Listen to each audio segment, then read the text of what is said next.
Kamusta mga kaibigan at magandang araw sa inyong lahat. Ito na naman ang inyong kumare, si Desi at kasama ko dito si RC upang talakayin ang kapanapanabik na episode ng ating podcast about beauty pageants. Alam mo ba Mare na nagmula nga itong beauty pageant sa Manila Carnival noong 1908 sa panahon ng Amerikanong kolonyalismo? Sa pagpili nga ng Carnival Queen ay nabobotohan sila dito at ang mga contestant ay mula sa mga mayayamang elitista. Pero sa taong 1926, ito'y naging isang pambansang beauty contest na kung saan ang mga kandidata ay kumakatawan sa kanilang mga probinsya at ang nananalo ay tinanghal bilang Miss Philippines. Oh, so para palang nagkaroon ng issue sa social status kasi mayaman na elitista lang noon ang pwedeng isumali. Parang ganun na nga.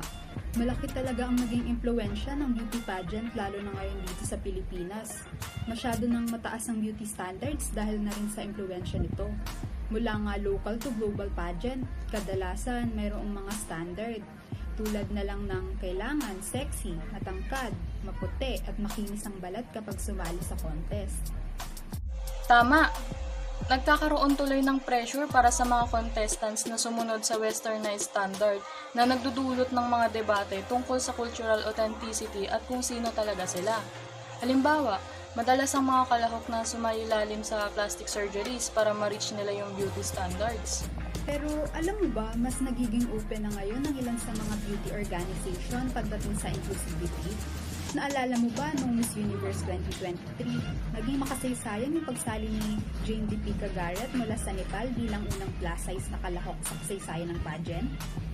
Though hindi kategorikal ang Miss Universe ayon sa laki, pero yung pagsalit ni Garrett kahit hindi man siya nanalo, ay parang naging stepping stone sa pagtanggap sa lahat ng klase ng kagandahan. Oo nga, napanood ko rin yan. Grabe na rin talaga ang impluensya ng beauty pageant sa pang-araw-araw natin, no? Tulad na lang pag may selebrasyon sa barangay, hindi rin talaga mawawalang beauty pageant. Sa barangay nga namin, lagi talaga may pambato at full support talaga kami lahat. Pag nanalo kasi yung pambato namin, feeling namin panalo na rin kami buong barangay. Tama ka dyan. Sa amin din tuwing may pista, mayroon talagang mga beauty contest. Nagiging inklusibo na nga ang beauty pageant kasi tingnan mo, from wealthy elites lang noon ang pwedeng sumali. Ngayon, mayroon ng mga male pageants, may mga pageants na rin para sa mga LGBTQ individuals, kung saan pinapakita lang nito ang iba't ibang talento at talino na nagpo-promote ng pantay at na karapatan sa kabila ng mga kritisismo. Oo nga, no? Grabe na rin ang pagiging malikhain natin mga Pilipino. Ang alam lang natin na beauty pageant ay mga kababaihan. Ngayon, meron na tayong pageant hindi lang sa mga kalalakihan, pati na rin pala sa mga kaibigan natin dyan na LGBTQ. Pero, saan nga ba naimbento at sumikat ang beauty pageant? Alam mo ba Mare, ang beauty pageant ay isang ideya mula sa bansang Amerika noong 1920s, kung saan ang mga babae ay nakasuot ng swimsuit at minomodelo nila ang kanilang katawan. E paano naman na-impluensyahan ang ibang mga bansa? Ano ka ba? Siyempre medyo high-tech naman ang mga tao noon, may television na sila. Television ang ginagamit nila para mapunta ito sa national at hanggang global audiences. Kaya rin na-adapt ito ng ibang bansa. Dito na rin nabuo ang global beauty pageants na ginanap noong 1950s sa United Kingdom kung saan rumampa sila na naka-swimsuit dahil yun nga ay base sa naunang naganap na beauty pageant sa Amerika. Alam niyo ba mga kaibigan, nakilala ang beauty pageant dahil sa bikini contest at yung pagrampa nila gamit ang two-piece. Kaso, naging masyado daw exposed kaya sa mga sumunod na taon, nag-evolve yung kasuotan nila, naging modest swimwear siya. Though, pasok pa rin naman sa criteria ng beauty pageant kasi kagandahan at katalinuhan naman basehan. Ginawa lang nilang less exposure na natatakpan na yung tiyan at kita na lang yung balikat at legs nila. Pati na rin ang hubog ng kanilang mga katawan. So ito maganda naman ang naging impact nito sa ibang bansa, particular na dito sa Pilipinas. Dito na kadalasan nagsasama-sama ang mga tao upang malibang, lalo na pagpisa sa mga barangay. Diyos ko, gaya nga ng sinabi natin kanina, nagkaroon na ng iba't ibang variant ng beauty pageant na mas naghatid ng saya sa bawat tao dito, di ba? Tama ka dyan. Pero mga sis-Mars, may tanong ako. Hindi ba kayo nagtataka bakit ang mga professional beauty contestants, hindi basta-bastang rampa lang, hindi basta-bastang, ganito ang gawin mo para manalo ka, hindi lang ganun. Oo nga no, ano kayong mga naging pagsasanay nila para makasama sa beauty pageant? Naging bali-balita na stricto sila pagdating sa diet ng contestant para mapanatili yung posture nito. Grabe rin ang bantay nila sa pag-training sa pagrampa. Lalo na sa pagsagot ng Q&A, talagang pinag-aaralan nila. Chika pala ako. Ito ang malala. Noong taong 2008 daw, kung saan kasagsagan ng pagsasanay ng dating binibining Pilipinas na si Miss Janina San Miguel, nakakaranas daw siya ng sobrang stricto at mataas na standards mula sa mga trainer niya nung nagsasanay pa siya. At ang pagiging title holder ay may dark side pala. Kaya isinuko niya ang pagiging binibining Pilipinas at chance na manalo sa Miss World. May nag-offer pa nga daw sa kanya na kung ano-ano kapalitang pera Ay, nabalitaan ko din yan sis Mars. Inamin niya mismo at isiniwalat niya yan sa isang interview niya sa Channel News Asia. Kung pagbibigyan ulit ako, sana hindi na lang ako nag-join ng pageant. Binibining Pilipinas World.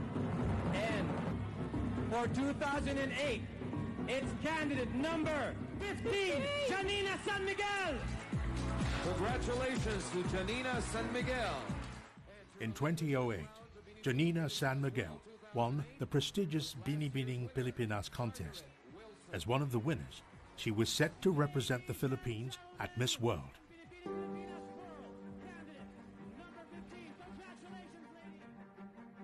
At just 17 years old, Janina was unprepared for what came next. She needed to train for the Miss World pageant, but the organizers were ruthless, enforcing isolation and strict controls. Nandun lang ako sa loob ng Araneta.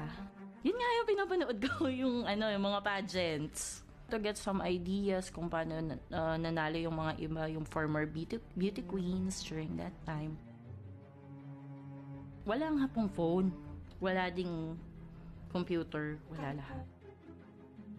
There's a point in time na nandun na yung brother ko tsaka yung daddy ko sa labas. Pero sabi nung guard, since wala kayong appointment, umuwi na lang kayo. Accidentally na narinig ko na yung lolo ko nga nasa hospital na. Ang balak pa nila, ayaw nilang sabihin sa akin na yung lolo ko mamamatay na because I'm in the middle of training. So ayaw nilang parang madistract ako. Winning the crown brought Janina lucrative endorsement deals, but it also came with sexual harassment. Tapos, nung nandun na kami, sinabi na 3 million for a one-night stand. Ay, yung 25 million, gagawin kanya parang girlfriend. Bibigyan kanya ng car, condo, resort, lahat. Ayun na nga yung mga maduming kalakaran nila. Ang dami talagang gustong maging girlfriend or wife ang isang beauty queen. 3 months short of representing the Philippines at Miss World, Janina handed back her crown. Kuha ko na, which is yung experiences, and rather than that, wala na. To tell you honestly, I'm really not happy during that time. Gusto ko magkaroon ng normal na work, in-insert ko dun sa mga experiences ko, yung pagiging title holder. So sabi ng tita ko, alisin mo yan sa resume mo, iba pang iisipin sa'yo ng mga tao. Janina's pageant days are long gone. She's found happiness in marriage, and now works as a call center agent at a multinational company. Much important yung family ko rather than wealth and fame. Parang ang gulo-gulo ng show business. Ang daming indecent proposal din. Grabe naman palang pagiging beauty queen. Kung tayo rin naman nasa kalagayan niya, talagang susuko tayo yan, no? Oo hindi naman ako papayag na isakripisyo ko ang pamilya para sa karangyaan at kasikatan. Yung mga kaibigan, anong opinion niyo patungkol dito? Papayag ba kayong isakripisyo ang lahat para sa kasikatan? Hanggang Hanggang dito na lamang po para sa episode na ito. Muli tayong magkita-kita para sa susunod na talakayan. Handa kami ng mga katanungan para nang sa gayon ay malaman namin ang iba't ibang mga opinyon o saloobin mula sa inyo. Maraming salamat sa pakikinig at sa pagtutok mga kaibigan.